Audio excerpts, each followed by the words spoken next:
네.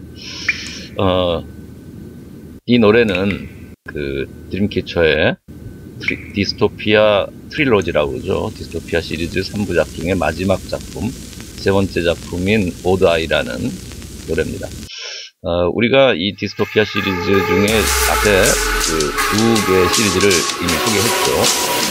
스크림하고 포카. 이 두 작품에서는 인터넷상에 저희들은 악플을 특히 소리로 담아서 디지털 문명이 갖고 있는 어떤 기술 사회가 갖고 있는 어떤 문제점들을 고발하고 비판하고 또 거기에 대한 단호한 대처가 필요하다라는 복합을 막아야 된다는 거죠.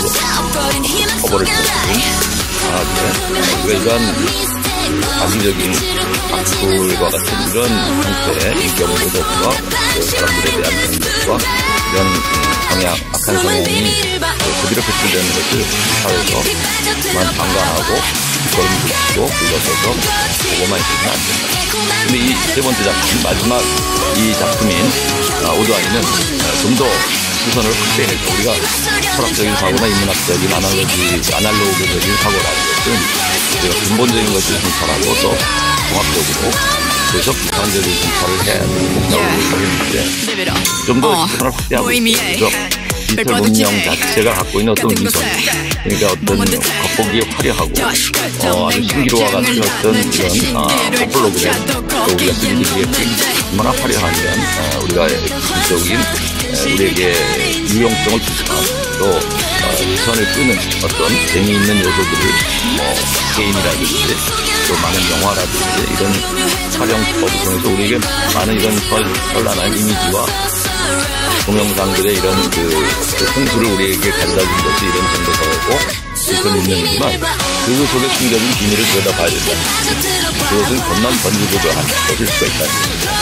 그럴듯한 거죠. 달콤함에 가려진 어떤 신기루 있고 또 무의미함이 우리가 겉으로 보면 즐겁고 필요하고 있고 현란하지만 그러나 그것은 매우 허무한 정말 비결은 허무한 것이 있고 무의미한 것으로 우리의 삶을 우리에게 주는 하나의 메시지라는 게 깊은 어떤 감명을 주는 메시지가 아니라 허무하고 무의미한 것을 보면 사실 우리가 이런 디지털 문명 속에서 많은 사람들의 허무주의적인 가치관, 상대적으로 허무주의적 가치관이 많이 유포되고 있고 이제는 이제 자살을 이루는 사람들이 많잖아요. 자살들이 이루죠. 우리가 이런 디지털 문명이 갖고 있는 겉과 또 그 겉의 화려한 이면에 숨은 그림자라고 할 수 있죠. 그것을 고발하고 있는 좀 더 포괄적인 문명 전반에 걸친 비판적인 성찰이라고 봐야 되겠죠. 이 노래는 굉장히 철학적인 유토피아적 세계관을 보여주고 또 성찰을 깊이를 보여주는 작품이라고 생각하고 그래서 이런 더 이상 이제 유토피아를 나는 발견할 수 없다는 거죠. 이런 기술 문명 속에서. 그래서 디스토피아의 세계관에 봉착하게 되는 것이고 이것이 철학자 칸트가 겉만 번지르르한 비참이라고 하는 우리가 과학기술이 아무리 발달하고 디지털 기술이 발달하고 사회가 화려함과 문명 속에 처한다 하더라도 문명이 발달이 가속화된다 하더라도 칸트는 이것이 없다면 즉 이것이란 인간의 어떤 도덕성, 양심 이런 것들이 개발되거나 이런 것들이 드러나지 못한 채 숨겨지고 은폐되고 이것들이 말하자면은 기능을 상실하고 도덕성이 타락하고 양심이 가려졌을 때 그런 사회는 아무리 문명이 발달하고 과학기술이 첨단으로 달려가고 디지털적인 계산 능력과 속도가 편리함이 아무리 빨라지고 가속화된다 하더라도 그런 사회는 겉만 번지르르한 비참에 지나지 않을 수 있다는 이제 고발을 했고요. 이것이 이제 우리가 어떤 허무한 신기루와도 같은 화려한 속에 감춰진 무의미함이라고 이제 이 드림캐쳐는 노래했던 것 같습니다. 네. 네. 그래서 오늘 이제 우리가 인터넷과 우리라고 하는 제 1장에 이제 들어가서 이제 1절로 들어가게 되면은 1절이 이제 인터넷과 우리죠. 디지털 시대와 우리라는 제 1장에 3부 1장의 1절이 이제 인터넷과 우리인데 여기서 우리가 SNS가 갖고 있는 어떤 장점도 있지만은 신속 편리 대량 유통이 가능한 이런 메시지 전달.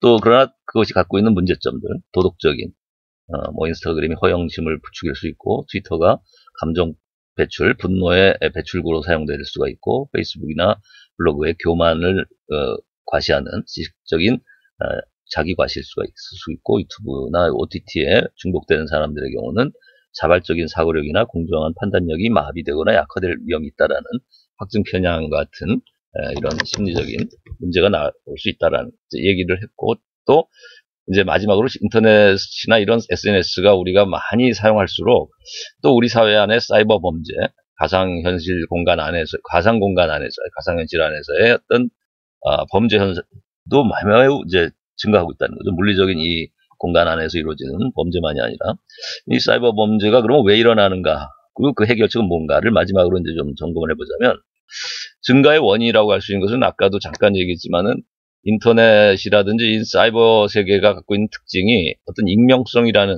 성격을 갖고 있죠. 그래서 누구나 접속할 수 있고 아무 때나 언제 어디서나 그런 편리함을 가진 반면에, 어떤 이것이 자기를 숨기고 어떤 위장하고 가면을 쓰고, 그러니까 아이디라든지 우리가 이메일을 개설하면 누구나 이제 그걸 사용할 수 있는데, 인터넷을. 근데 문제는 이 아이디, 그다음에 이 이메일이라는 것이 꼭 자신의 모든 정보를 등록해가지고 사용하는 것은 아니라는 거죠. 특히 구글이라든지 우리가 마이크로소프트 같이 외국의 서버를 가지고 있는 이런 인터넷 IP 같은 경우는 우리나라 주민등록증을 요구하지 않잖아요, 번호를. 그러니까 한 개인을 추적하기가 어려운 것이죠. 그 가입을 한 사람이 누군지를 특정할 수가 없어요. 그러면 또 그것들을 무한대로 양산할 수 있다는 거죠. 마이크로소프트, 뭐 구글을 이용하는 사람들이 이 많은 몇십억의 인구가 사용하지만 또 그 각 개인 하나하나가 수많은 계정을 만들어낼 수 있죠. 그죠?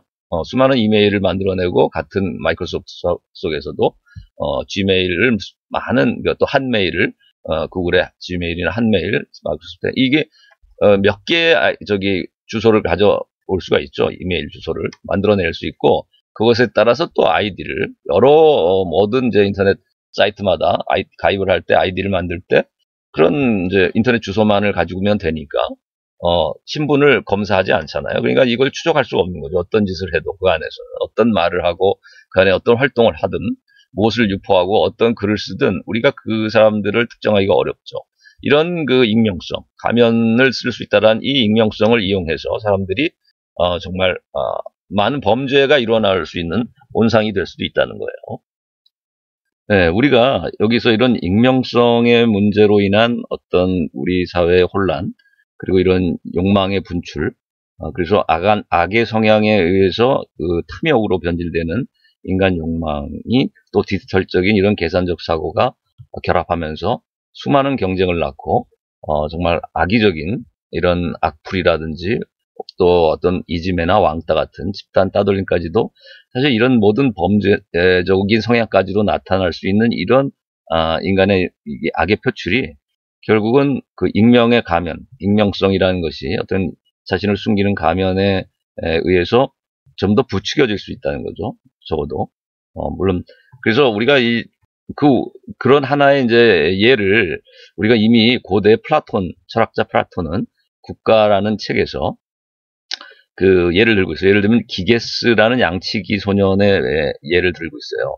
그러니까 리디아라는 왕국의, 옛날에 고대 그리스의 리디아 왕국의 이제 양치기인 기게스는 어느 날 이제 천둥번개가 치는 이제 그 소나기가 내리는 그 날씨에 갑자기 땅이 갈라지면서 그 동굴 같은 것이 이제 열렸는데 그 안에 이제 들어가게 됐어요. 비를 피하려고. 근데 그 안에는 이제 뭐 금은보화도 있었지만은 그가 눈에 띈 것은 어떤 시체가 그 손에 반지를 끼고 있었던 거예요. 그래서 그 반지를 자기가 탐이 나서 그것을 일단 뽑아가지고 자기 손에 끼고 이제 바깥으로 나왔어요. 나와서 사람들과 이제 이렇게 뭐 대화도 하고 하던 가운데서 반지를 어떻게 우연히 이렇게 만지작거리면서 그 보석이 달린 부분을 이렇게 돌려가지고 자기 속을 이제 숨긴 거지. 보석이 달린 부분을 이렇게 안으로, 손바닥 안으로 이제 숨겨보니까 사람들이 전혀 자기를 의식하지 못한 채 자기들끼리 무슨 얘기를 하는 거예요. 그리고 이제 다시 이제 반지를 이렇게 만져가지고 다시 그 보석이 바깥으로 보이도록 하니까 자기를 알아보고 언제 어디 갔었냐고 하면서 이제 왔구나 하면서 뭐 아는 체를 하더라. 그래서 그걸 몇 번 실험을 해보더니 이 반지를 안으로 돌리면은 반지 R이 해당하는 그 보석을 안으로 돌려서 숨기면은 안 보이고 내가 그걸 바깥으로 보이게 하면은 R을 보이게 하면은 한지의 보석이 보이면은 이제 나도 보이게 되는구나. 이거를 알게 된 거죠. 그러자 이 머릿속에 꾀를 발동한 거지. 계산적인 사고와 또 비교하는 이런 사고가 발달하는 거지. 그 일종의 디지털적인 사고를 하게 된 거죠. 기게스가. 그래서 이 양치기 소년인 기게스가 이 반지를 뭐 우리가 정말 그 절대 반지와도 유사한 거라고 볼 수 있겠네요. 그죠? 네. 그래가지고 이 반지를 이제 활용해서 자기가 큰 한탕을 해보자. 큰 정말 대박을 터뜨려보자 해가지고 어떤 계획을 꾸몄냐면 왕궁에 침입해가지고 내가 왕이 되고 싶다는 어떤 야심을 욕망에 이제 분출을 한 거예요. 그래서 그가 이제 탐욕을 갖게 되니까 이런 계산적인 사고, 디지털적인 사고하고 그의 욕망이 탐욕이 불붙듯이 일어나니까 그것이 결합하니까 이제 지금 현재 이 리디아라는 왕국을 다스리는 최고자, 최고 지도자, 최고 권력자, 최고의 부자인 그 왕의 자리를 자기가 경쟁 상대로 보게 된 것이죠. 왕을. 그래서 그 왕의 자리를 자기가 탐하게 된 것이죠. 그래서 이제 몰래 반지를 이제 이렇게 안으로 돌려가지고 반지 알을 보석이 안 보이게 해서 자기를 숨겨서는 이제 왕의 어떤 물품이 들어가는 그 마차 행렬에 같이 따라간 거예요. 몰래 들어가니까 아무도 모르죠.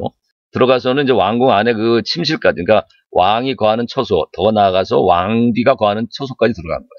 그래가지고 왕비하고 간통을 해버린 거예요. 자기가 안 보이는 채로 가가지고 간통을 해버린 거죠. 밤에 예를 들면 어두운 데서는 모를 거 아니에요.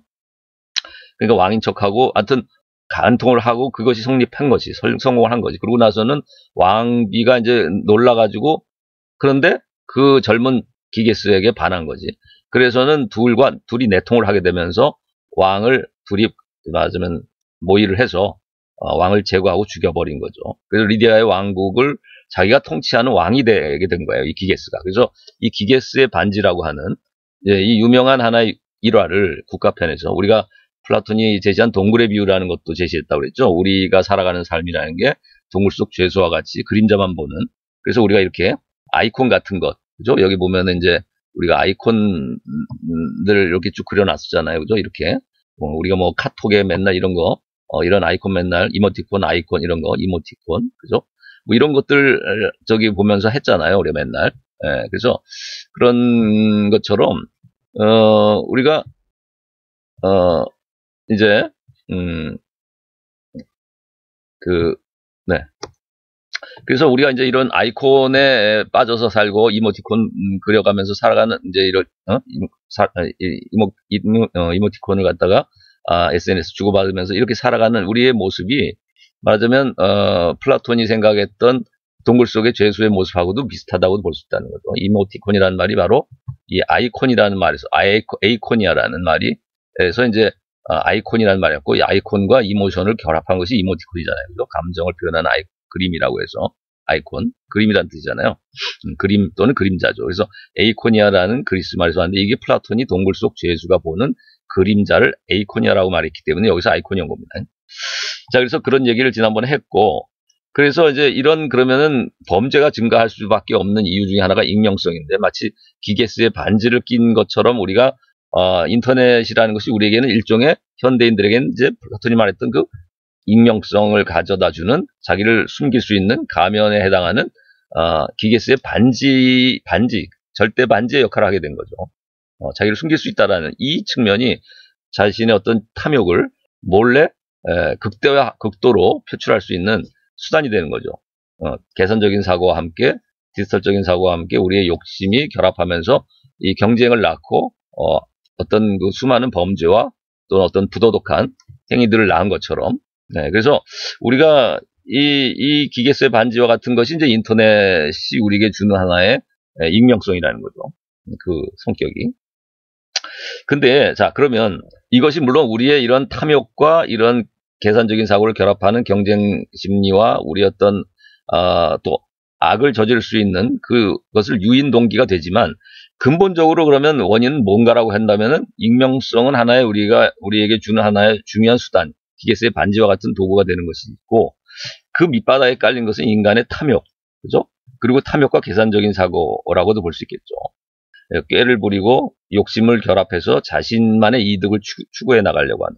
그래서 자신의 그 마음 안에 있는 양심의 소리를 거부하고 거역하거나 무시하고 탐욕을 극대화해서 타인의 이익을, 타인의 권리와 타인의 자유를 침해하고 타인의 이익을 해하는 그런 방식으로까지, 또 타인의 생명을 앗아가는 방식으로까지도, 그래서 살인, 절도, 강도, 사기 이런 모든 행동들이 나타나는 이유는, 범죄가 결국은 밑바닥에 인간 안에 있는 탐욕을 부추길 수 있는 어떤 능력이 또 있는데, 그게 바로 인간 안에 있는 악의 성향이라고 봐야 되겠죠.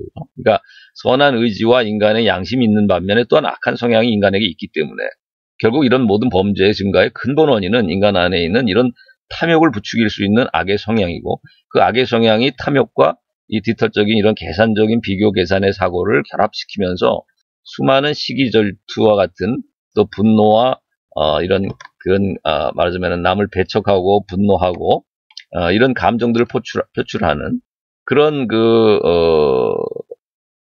말과 행동으로 나타나게 하고, 그것이 결국 수많은 이제 비윤리적이고도 비도덕적이고도 또한 불법적인 이런 범죄를 낳는, 네, 이런 하나의 근본 이유가 되지 않겠는가 하는 생각이 듭니다.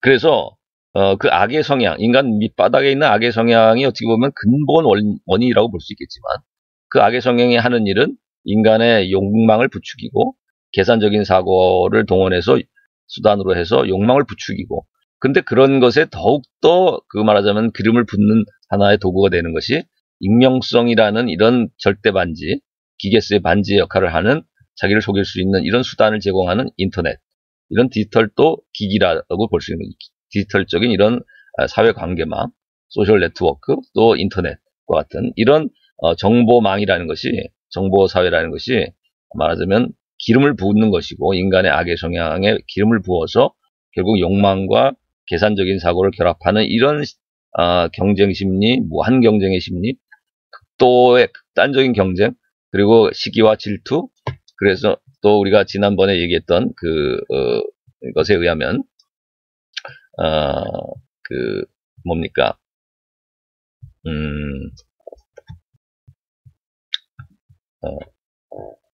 그래서 앞에서 말했던 그 악플이나 왕따와 같은 이런 현상, 이런 것들도 결국 이런 아까 말한 근본적으로는 악의 성향이 인간의 탐욕을, 인간의 욕망을 부추기고, 또 디지털적인 사고와 결합하면서 이렇게 시기와 질투를 낳고, 그것이 타인에게 분노와 증오의 말과 행동으로 나타나고, 타인을 저주하는 악플, 그리고 욕설, 그리고 타인을 배타하고 배척하는 이런 왕따와 같은 이런 집단 따돌림과 같은 이런 부도덕한, 비윤리적인, 또 이게 심해지면 이제 아주 폭력적인, 그죠? 물리적인 폭력으로까지도 나아가는 것이죠, 그죠?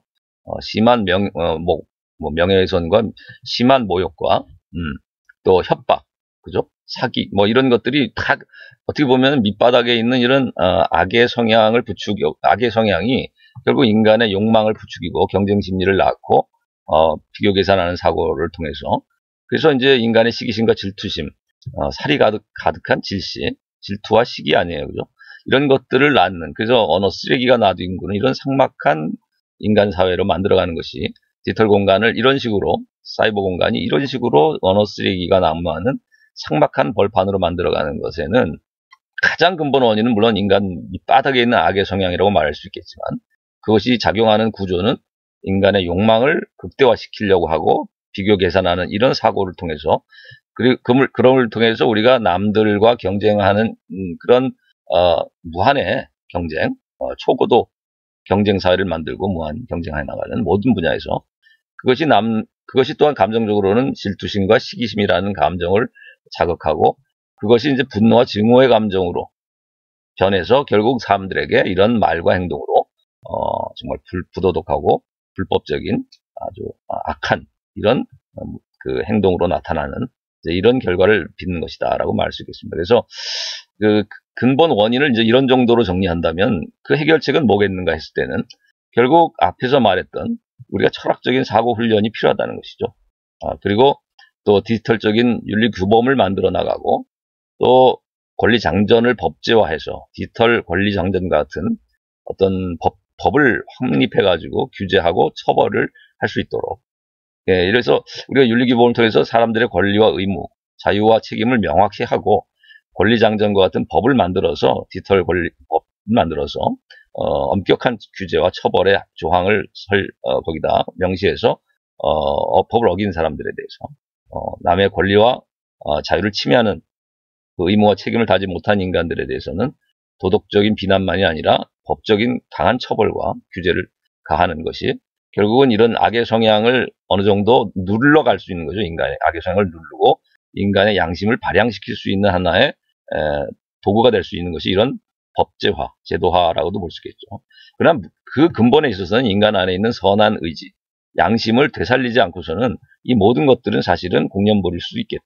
그러니까 우리가 아무리 도구를 잘 만들어내도 그 본질적으로는 그 사람이 어떤 사람이냐에 따라서 그 도구가 악용될 수도 있기 때문에 이 법도 악용될 수 있는 것이죠. 잘못하면. 그렇죠? 편법으로 사용될 수도 있고. 그래서 어떤 도구가 잘 만들어진다 해도 그 밑바닥의 인간의 양심, 그것이 다시 한번 되살아나지 않으면 이 불구가 된 양심이, 도덕성이 탈도덕의 상황에서 도덕성이 저하이 되고 또 우리가 이 근본적인 사고를 하고 종합적인 사고를 하며 비판적인 그런 주체적 사고를 하는 철학적인 사고력이 회복되지 않으면 그래서 우리의 내면의 정신세계에 대한 또 이러한 정신의 내적 성찰 능력이 회복되지 않으면 불구자인 상황에서는 이런 정신 능력의 불구, 도덕성의 불구, 양심의 철판을 깐 상황, 그 다음에 철학이 상실된 이런 철학적 사고력의 쇠퇴가 있는 상황에서는 우리가 기대하기 어려운 것이지 않는가. 그죠?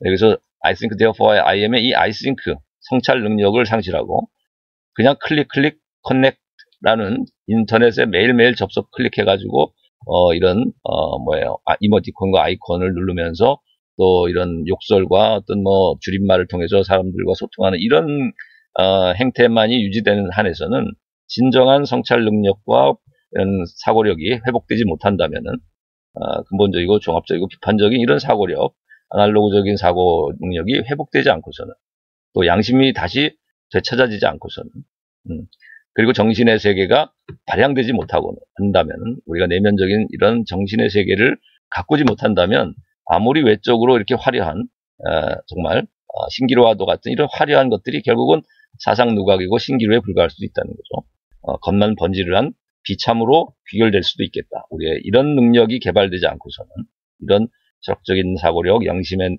도덕적인 양심 그리고 정신세계에 대한 어떤 우리가 내면적인 정신세계가 다시 주목되고 우리가 그런 정신세계를 일깨워 나가지 않는다면 우리가 성숙한 인격에 도달하지 못한다면 이 모든 기술 문명은 디지털적인 계산 능력이 아무리 빨라지고 신속 정확히 계산해낼 수 있다 하더라도 또 인터넷이 아무리 확장 가능한 멀티버스를 만들어주고 메타버스를 구축해준다 하더라도 그것은 화려한 겉만 번지르한 신기루고 비참한 하나의 무의미한 희망 속의 거짓말들이고 그럴듯한 가식과 위선의 문명에 지나지 않을 수도 있겠다. 네, 그래서 오늘은 인터넷과 우리라는 이런 1절의 내용을 한번 성찰해 보았습니다. 네, 수고했습니다.